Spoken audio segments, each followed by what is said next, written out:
Hello, my name is Lee Eric Fesco. I'm the Director of Discipleship at Christ Presbyterian Church, and welcome to the Frequently Asked Questions forum that we have for regathering of worship. You may have heard on June 7th, we are resuming in-person worship services at all of our locations at Old Hickory, Cool Springs, and Music Row. And naturally, what we wanted to do is address some of your frequently asked questions that we're receiving in light of this announcement. And what we want to start off by saying is that we want to make this a safe environment, and we want to make it a welcoming environment. And so we want to answer all these questions in light of those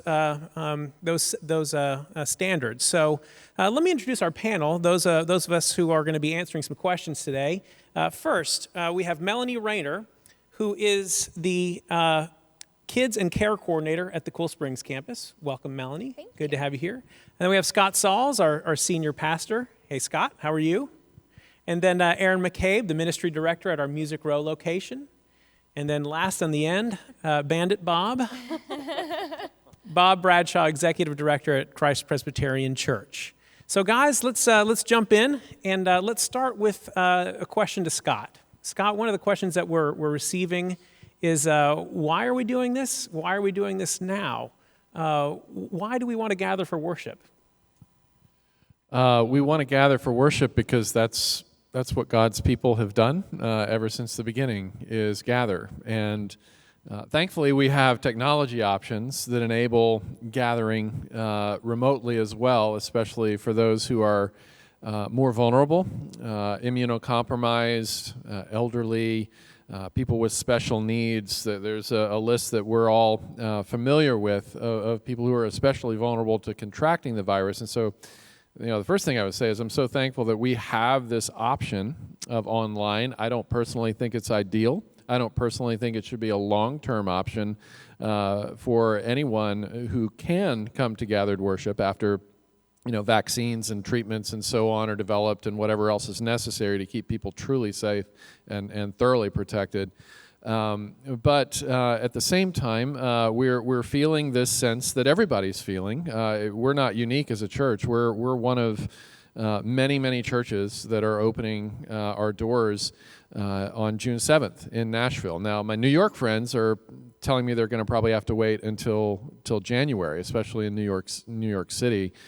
Thankfully, we are able to both, like you said, safely and hospitably open our doors with appropriate social distancing precautions to make sure that we don't catch the virus or pass the virus on. We're gonna make the likelihood of that very, very low by virtue of the measures we're taking, which I'm sure you and others will talk about. But this is what we're called to do. We're called to worship the Lord together, and so we're gonna phase it in over time, step by step. Prioritizing safety, and behind safety, leaning into hospitality and togetherness, and so like our website says, we're going to indefinitely provide the online option at all 3 locations, unique to those locations. And so from this point forward, Old Hickory people will be able to dial in to Old Hickory, Music Row to Music Row, and Cool Springs to Cool Springs.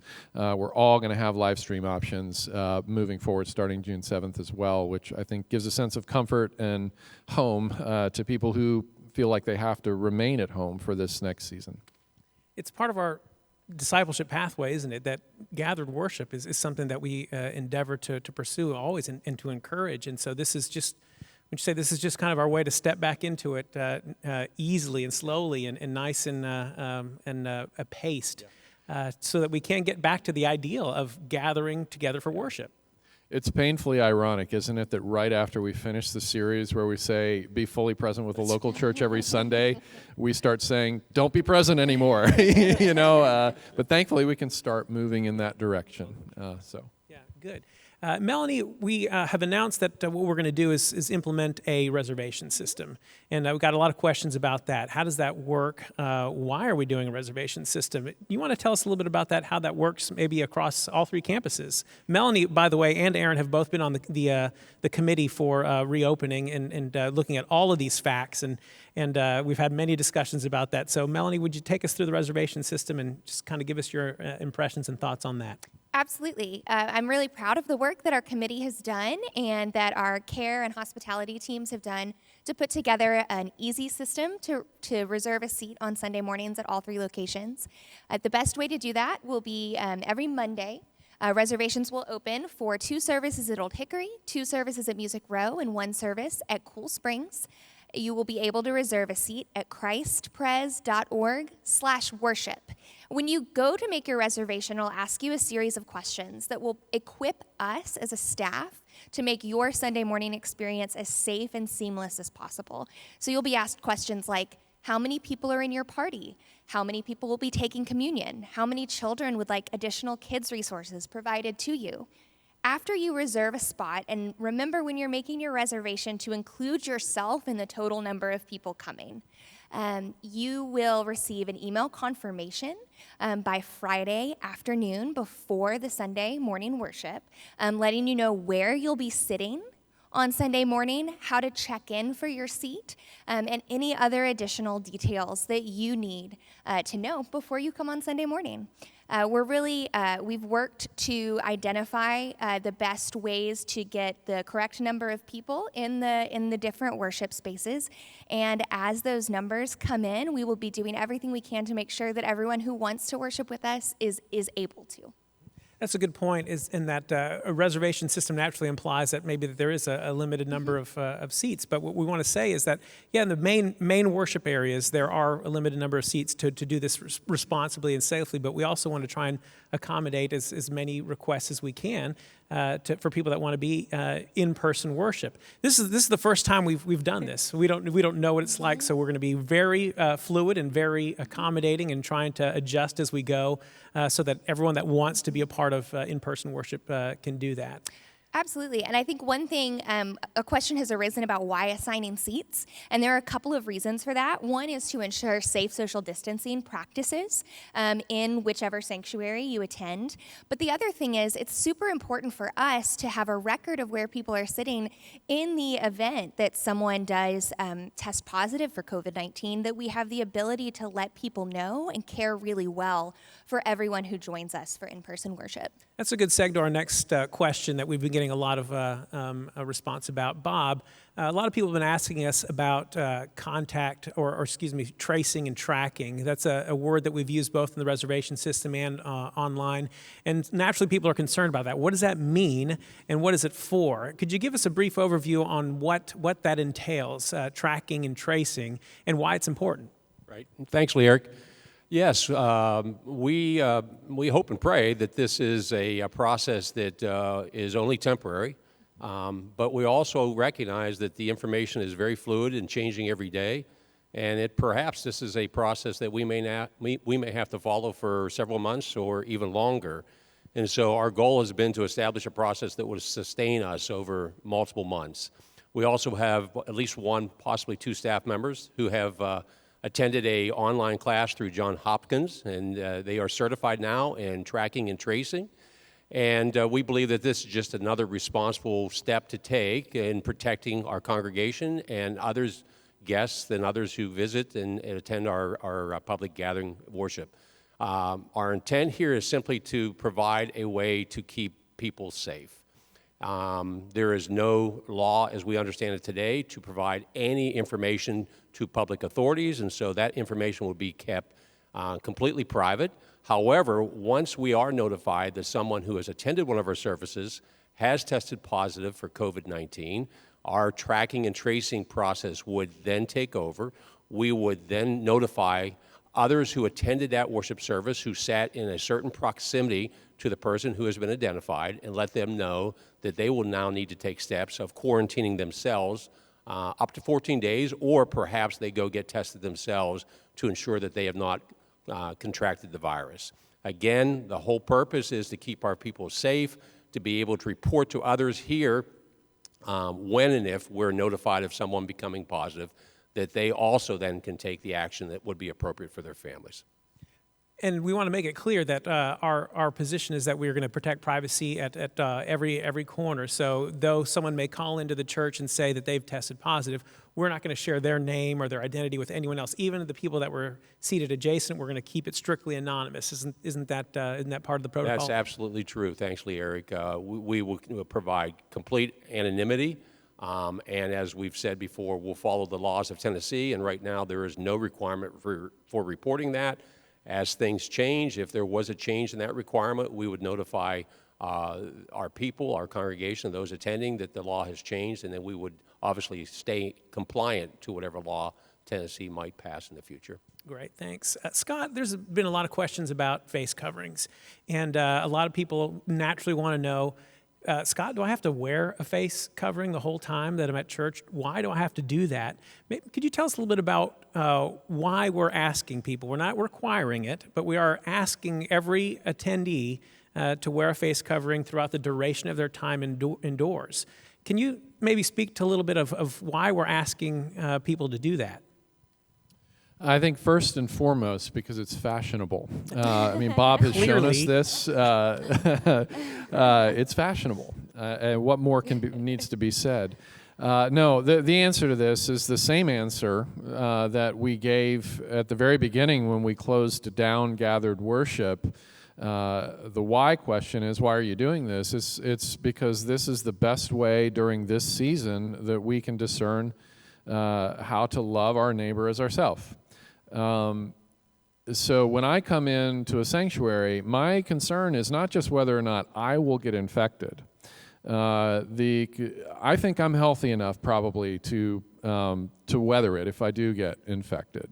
But my question is, if I become a carrier, then I potentially put others around me at risk when I leave the church building and live in community with my family or others that I come into contact with.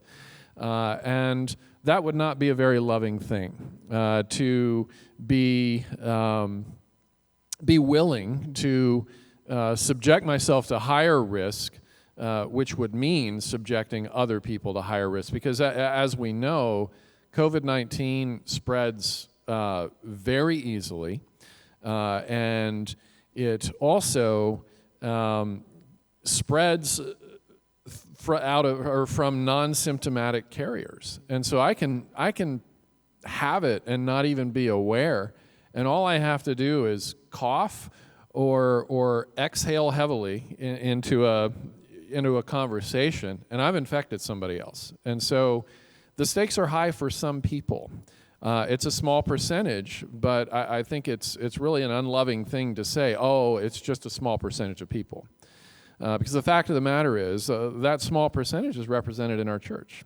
We have a lot of elderly people. We have a lot of people with special needs and disabilities. We have a lot of people with compromised lungs. We have a lot of people with autoimmune diseases and such. And so this is a way to love people. We're not going to shame you if you don't wear a mask. We're not going to shame you. I will not be wearing a mask when I preach.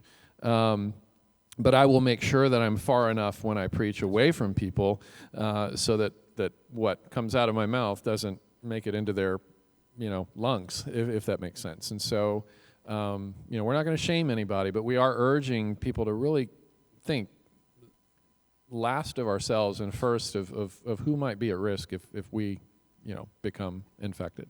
This is a great way to bear one another's burdens here, and the way I've been thinking about it is this the idea that we are a people that encourage and want to affirm gathered worship. And if there's someone in our midst that is apprehensive about coming back to gathered worship because of some of these issues, if my wearing a mask makes them feel better, more easy about coming back to worship, why wouldn't I want to do that? This is a great way to bear one another's burdens. Someone else asked online that singing is I think it was put in the way a super transmitter or something like that. And so as uncomfortable as it may seem, as uncomfortable as it may be, we're even asking people if they would wear their face covering while they're singing because of the nature in which the droplets. This is something you don't learn about in seminary, by the way. No one told me about droplet transmission in seminary, but that... They didn't teach us about church finances in seminary either. That's why we need people like Bob.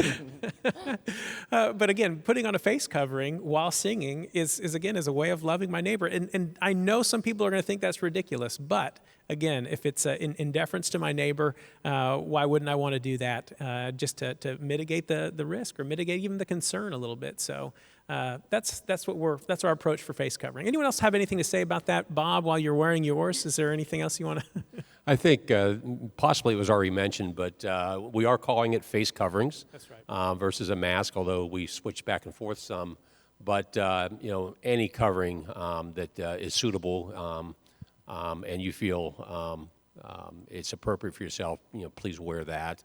And if someone were to forget a face covering, don't turn around and go home.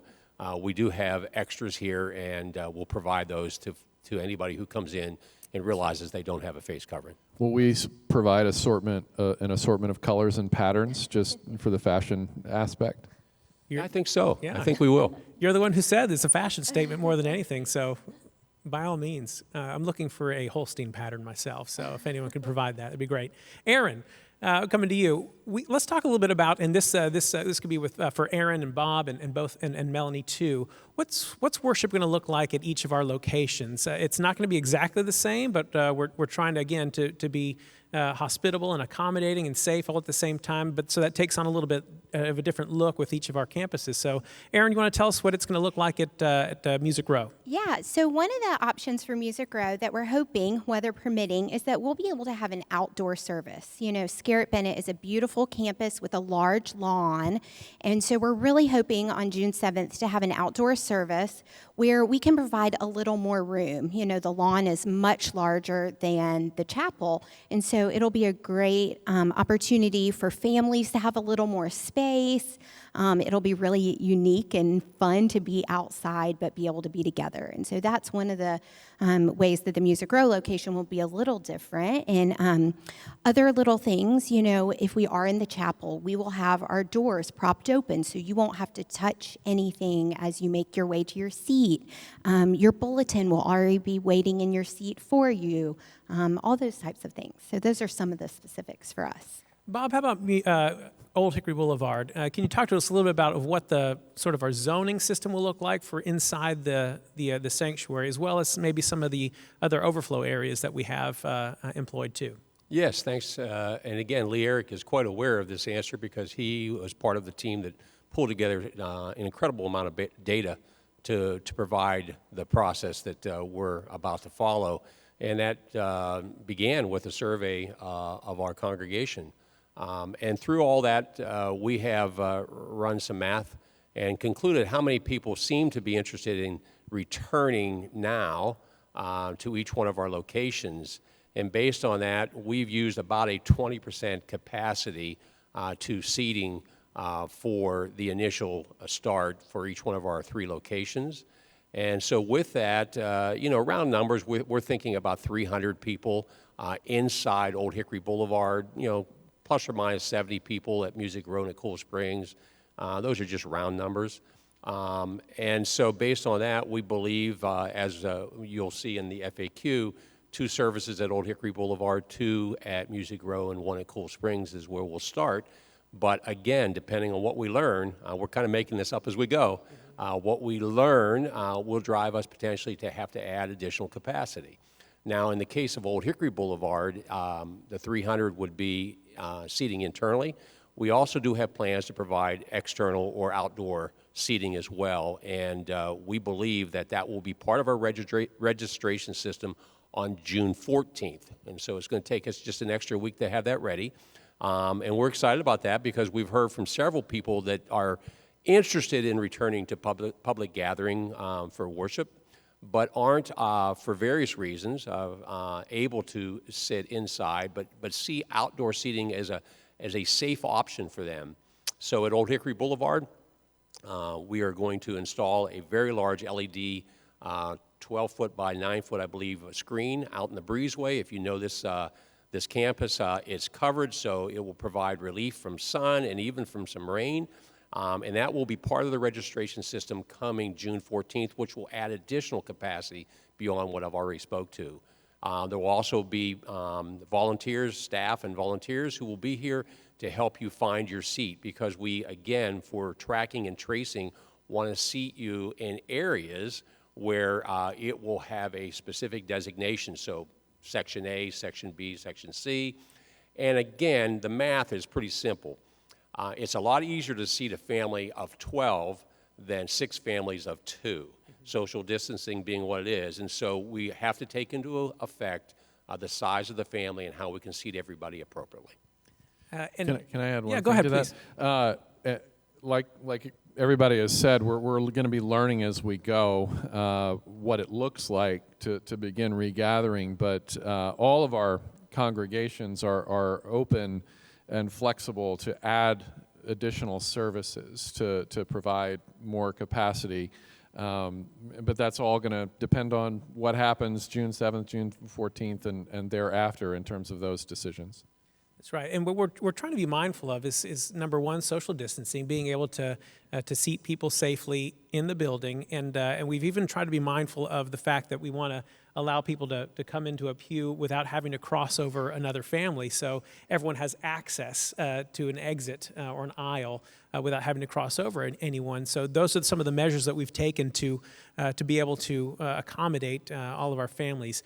Aaron Melanie sorry about that, at Cool Springs, it's a little bit of a different setup. You guys are utilizing a different space than you normally would, but still at the Embassy Suites. So you want to tell us a little bit about that? Yes, so we are still going to be meeting at the Embassy Suites, 9:30 on Sunday mornings, but we have been working with the hotel to ensure a larger space for us that will allow us to seat more households and family groups within social distancing precautions. So we will be expanding across the hall. So our traditional worship space, if you're coming to church, it would be on the right. Instead, it will be on the left, and we're going to expand into an additional ballroom space. So we'll actually have about 5,000 square feet for our worship services, which will give us plenty of space to ensure proper social distancing.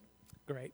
And then also, everyone can reply to this too. We've also taken extra measure to make sure that people can literally leave their car from the parking lot and come in without having to really touch much of anything, including doors, entryways.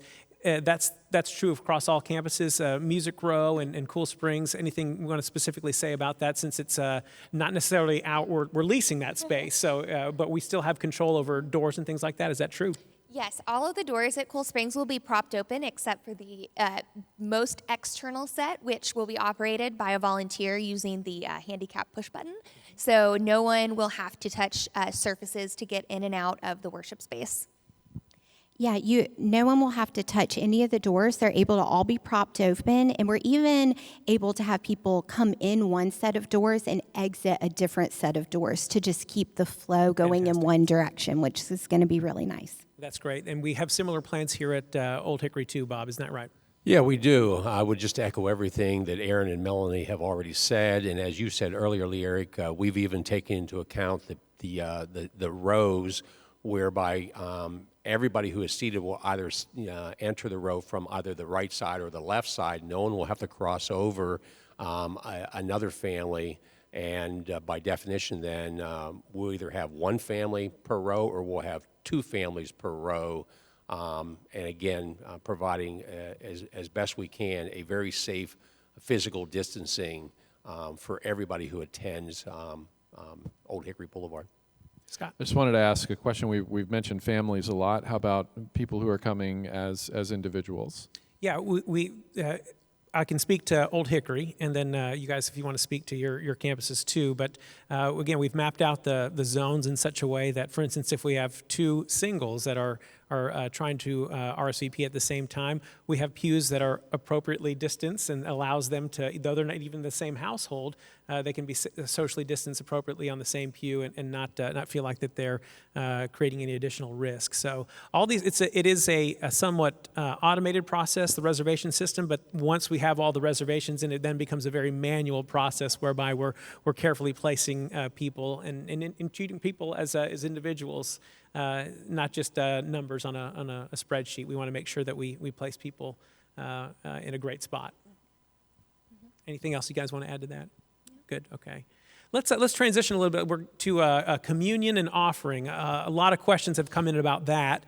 Number one, things like offering baskets and tablets, or not the tablets, but the black pads that we normally use, and then communion. How are we going to handle those types of things? Scott, do you want to talk a little bit about communion?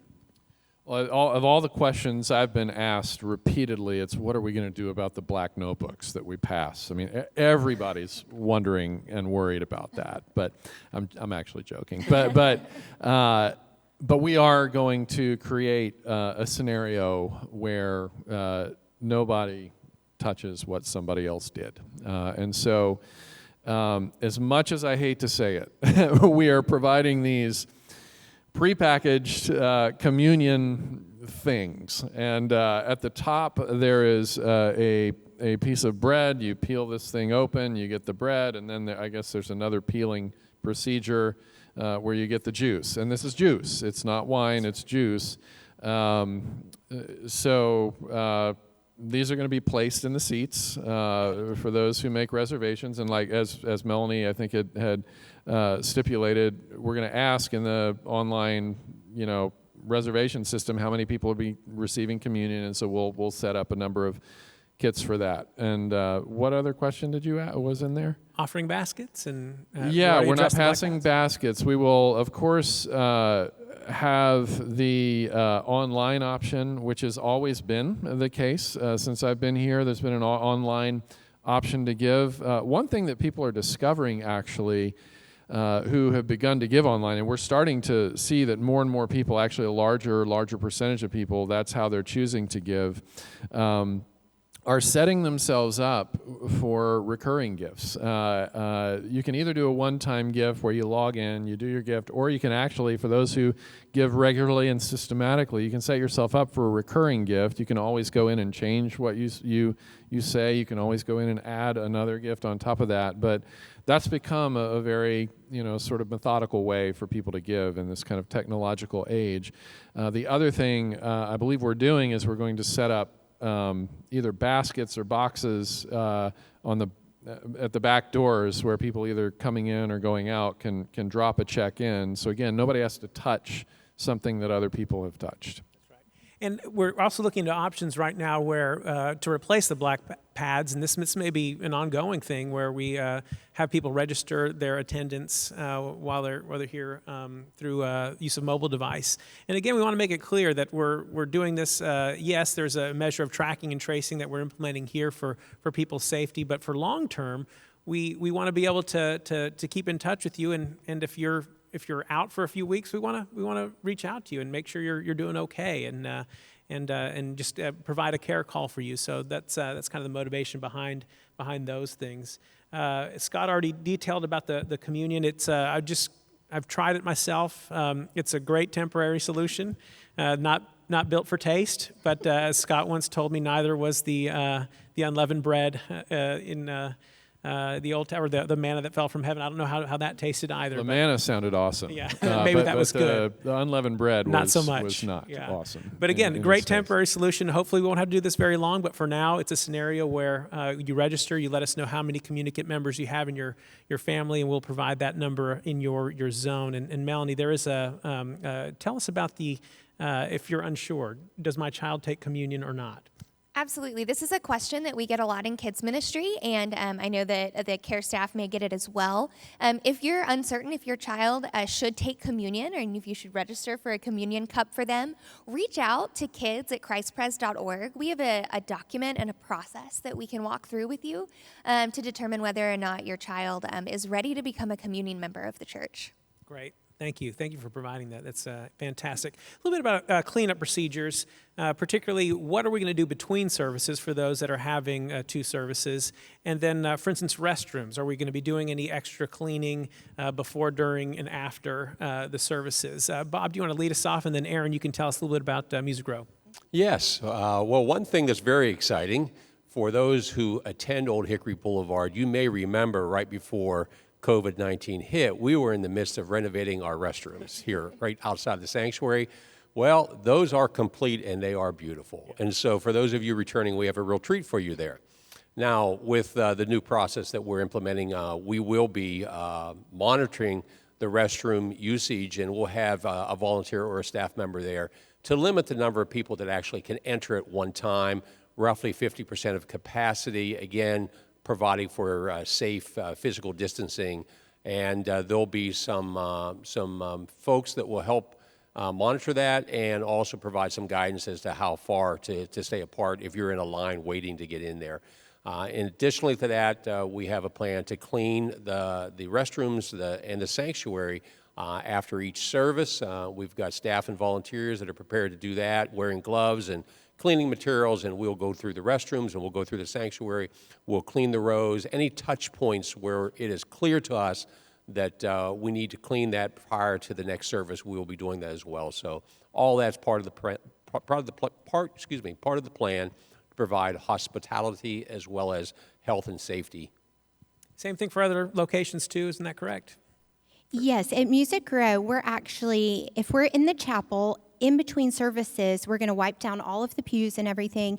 And we also, since we're going to be alternating pews, we'll be able, if someone sat in one row, the next service, they'll sit in the row behind that. So you will not even be sitting in the same pew as someone who was at the earlier service, which is really nice. But we will be wiping down all the pews as well. And for our restrooms, they're somewhat small, and so we're only going to allow one person in the restroom at a time.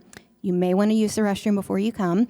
But we'll be wiping down the stalls in between each use and wiping down the sink area. As an attendant, we'll be there managing the line and making sure everybody's safe. Great.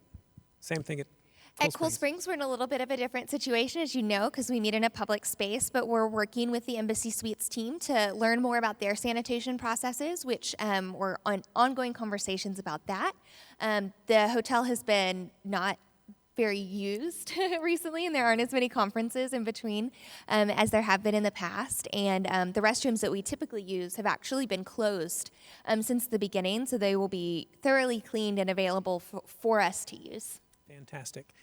One of the other main questions that we've received is surrounding the idea of some of our hospitality measures that we've done before: coffee, tea, and maybe some apples and things like that. Again, we're inching back closer and closer to hopefully to where we were before. But as of this Sunday, or this coming Sunday, and for the foreseeable future, we won't be offering coffee or tea or apples until we reach a stage that we feel comfortable bringing that back. Bob, anything that we want to say additional about that? Just for now, no coffee, tea, or snacks. Correct. And again, that's not to say that people can't bring their own. And so if you want to bring your own cup of joe, bring it.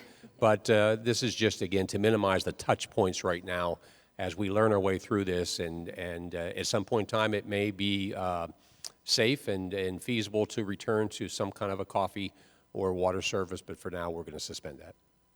And then in the kids' kits, we mentioned that there will be fruit snacks provided in those kids' kits for those who register for those. Mm-hmm. At Old Hickory and Cool Springs, we will have little fruit snacks for kids. At Music Row, they're not allowed to have food in Scarrett Bennett, so they won't have snacks.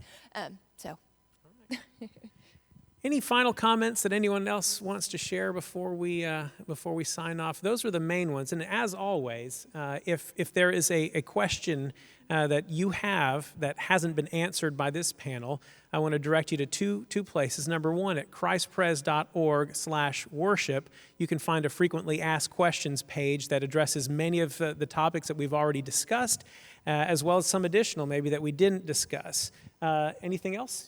Lee Eric, if I could say just one more pastoral word, we recognize how funky, awkward, weird it is to worship online at home when you're accustomed to gathered worship.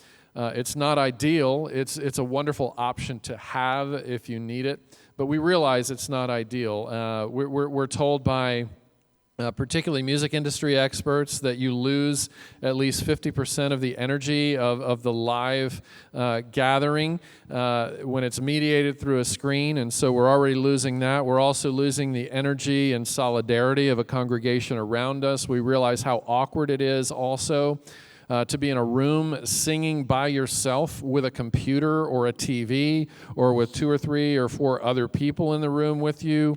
It creates a self-consciousness. Sometimes the audio on our TVs don't work. Sometimes we're trying to get the mix right on the other end because this whole process is new for us. It's just so much different to mix even sound and music for in the home than it is live. And so we realize that this has just been weird. And we want you to know that we see that, we understand that, and we feel that with you, while at the same time, re-emphasizing that we're going to continue to provide indefinitely the full online option for all 3 of our locations, because we recognize that there are people who are going to still need that because of particular vulnerabilities and things of that sort. And so we're grateful at the very least to know that when we're gathered here, we're also continuing to be gathered around the city so that everybody's included. One more thing that I'll say is that we're just going to keep working as hard as we can to make sure that everybody who wants a reserved seat will get one. And that may mean for some that if you come in late, you're gonna be in an overflow room. It may be that you're gathering with other people, as Bob said, in the breezeway with a large screen. But the point is not only being here in person, but also being with other people. And we're going to try to accommodate as much as we can, add services as we're able if needed, and so on. And so thanks for your patience. And we're going to be changing probably every week as we go and as we learn new things. Hey, thanks for bringing that up, because that was a frequently asked question, is that how long are we going to be doing the online services? And as Scott already said, for the foreseeable future, the entirety of the service, not just the sermon, but at all 3 locations. So for those of you participating at home, we want to continue to support that through a robust offering for all our campuses. Bob, did you have something? Yeah, I would just echo that. And again, I started out by saying we're making this up as we go, and that's tongue-in-cheek but somewhat true. Most of us, I guess all of us, weren't around for the last pandemic 100 years ago. And everything we read, and I'm sure people who are watching this are much more knowledgeable than I, but everything we read says the earliest we would expect a vaccine is by the end of the year. That's 7 months away. And then we talk about the efficacy of that vaccine. Then we talk about the number of people who are able to be inoculated immediately. And I've read data that suggests that maybe 20, 30% of the population suggests that they're not willing to be inoculated. So that, again, plays into the fact that we have set up a process that we believe must be sustainable for the long term. We don't know what the new norm is going to look like. The temporary new norm is what we're describing today. We pray that over time this will change and be modified, but it is what it is today, and that's why we're taking the measures that we are. Thanks, Bob. And Melanie? I wanted to speak just really quickly to parents of kids in our children's ministry program and kind of explain quickly that we will have at the Old Hickory Boulevard and Music Row locations, Wiggles and Giggles rooms that will be staffed by children's ministry staff members. Those will be rooms where if your kids need to get out their wiggles or giggle, that you'll be able to go in there, and the sermon will be live streamed into those spaces through closed circuit television. At Cool Springs, we're inviting kids to be in the service with us because of our enlarged space that is so very large and the reduced number total of people who can be in there. We'll be providing kids kits. And for those who continue to worship at home, the kids ministry team has put together a 15 to 20 minute kids worship that will be available before the service every Sunday. So we are thinking in phases about hopefully soon returning to some measure of kids programming, but for now, we're doing everything we can to equip you to worship on campus or at home with your family. Thanks for bringing that up, because we want to affirm that too. We want to make sure that people understand that our first step, right now we're all worshiping at home. So the next step for us is trying to assemble and gather. And that's all we're doing right now, just the worship service. So none of our learning groups will continue on campus.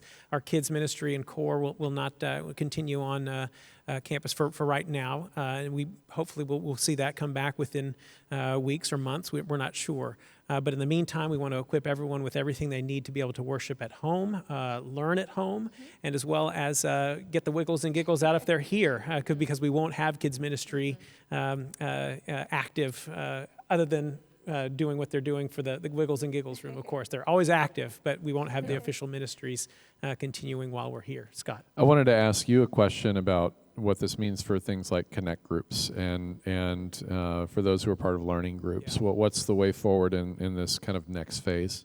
One of the things that came to the surface right away was people's participation in connect groups and their need for that.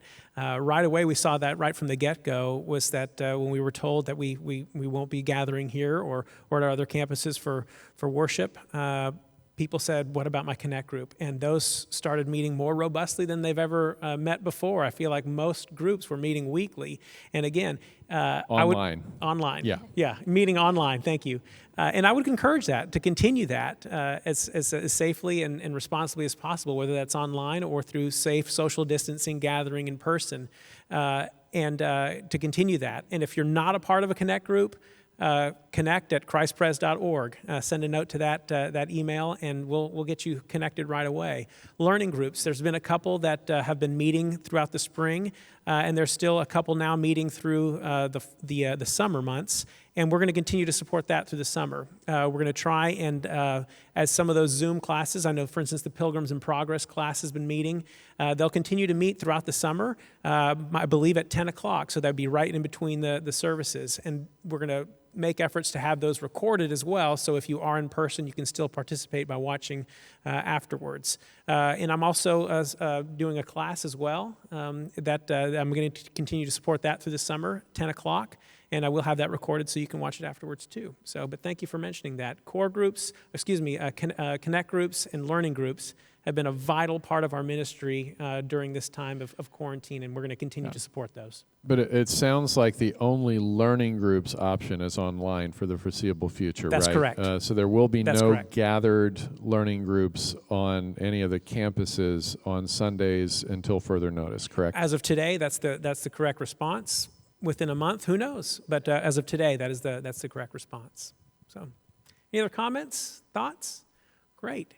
I want to thank all of our panelists for being here. I want to thank you for tuning in. Once again, you can go to christpres.org/worship, and that'll tell you all the details, much of what we've already covered, as well as some of the frequently asked questions that are there as well. I also want to thank Sarah Spagnuolo, who is our hospitality director and Next Steps director.